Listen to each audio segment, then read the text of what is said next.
আপনারা দেখছেন বার্তা এক নজর। 7 দফা দাবি নিয়ে ডেপুটেশন চুঁচুড়া পৌরসভায়।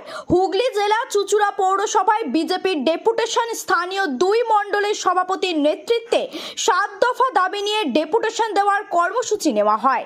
পৌর এলাকা জুড়ে বিভিন্ন জায়গায় রাস্তার বেহাল অবস্থা, পুকুর ভরাট, জল নিকাশি, আবাস যোজনা সহ একাধিক দাবি নিয়ে এই ডেপুটেশন। প্রথমে চুঁচুড়ার পিপুলপাতি মোড় থেকে বিজেপির চুঁচুড়ার 2 মণ্ডলের সভাপতি দেবমাল্য এবং তপন সরকারের নেতৃত্বে 7 দফা দাবি নিয়ে একটি মিছিল শুরু হয়। চুঁচুড়া পৌরসভা গেটের সামনে চুঁচুড়া থানার পক্ষ থেকে পুলিশ মোতায়েন করা হয় আগে থেকেই। মিছিল পৌরসভা গেটের সামনে যেতেই বিজেপি নেতা কর্মীদের আটকে দেয় এবং স্মারকলিপি দিতে বাধা দেয় বলে অভিযোগ।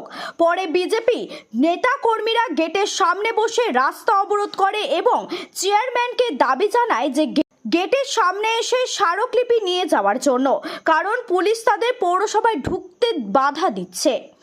যদিও পরবর্তীকালে চেয়ারম্যান সাহেব স্মারকলিপি নিতে আসেননি, সেই মতো জেলা বিজেপির সাধারণ সম্পাদক সুরেশ সাউ পুলিশের হাতেই স্মারকলিপি দেওয়ার চেষ্টা করে। বিজেপির নেতা কর্মীরা এবং পুলিশকে জানায় সেই স্মারকলিপি চেয়ারম্যানের কাছে দিয়ে দেওয়ার জন্য। শেষে বিজেপির নেতা কর্মীরা চুঁচুড়া পৌরসভা গেটের সামনেই স্মারকলিপি দেওয়ালে সাটিয়ে চলে আসেন। উপস্থিত ছিলেন হুগলি জেলা বিজেপি প্রাক্তন সভাপতি তুষার মজুমদার সহ জেলা ও স্থানীয় নেতৃত্বরা। সবশেষে বিজেপির নেতা সুরেশ সাউ ও হুগলি চুঁচুড়া পৌরসভার প্রধান অমিত রায় কি বললেন শুনে নেব। হুগলি থেকে রাজেশ দেবনাথের রিপোর্ট, বার্তা এক নজর। দাদা, আজকে হুগলি সাংগঠনিক বিজেপির তরফ থেকে আবাস যোজনা সহ 7 দফা দাবি নিয়ে ওদের একটা ডেপুটেশন স্মারকলিপি জমা দেওয়ার ছিল আপনার কাছে। দেখা গেল যে বিভিন্নভাবে পুলিশ তাদের ঢুকতে দেওয়া বাধা, এবং তারা বলল যে পৌরসভার পৌর প্রধানের কাছে পুলিশ প্রশাসন ঢুকতে দেয়নি। আর লাস্টে ওরা ওদের যে দাবিগুলো ছিল পৌরসভা গেটের সামনে দিয়ে গেল। কি বলবেন এই নিয়ে? এদের আর কি জবাব দেওয়ার তো কিছু নেই। ব্যাপার হচ্ছে যে কালকে যখন ওরা ডেপুটেশনের সময় নেবার জন্য এসেছিল, আমরা বলেছিলাম যে 1টার সময় আপনারা আসবেন এবং 5 জন আসবেন। এখানে একটা জায়গা, সব জায়গাতে একটা নিয়ম আছে। হ্যাঁ, প্রধানমন্ত্রীর কাছে মিছিল নিয়ে তো যাওয়া যায় না।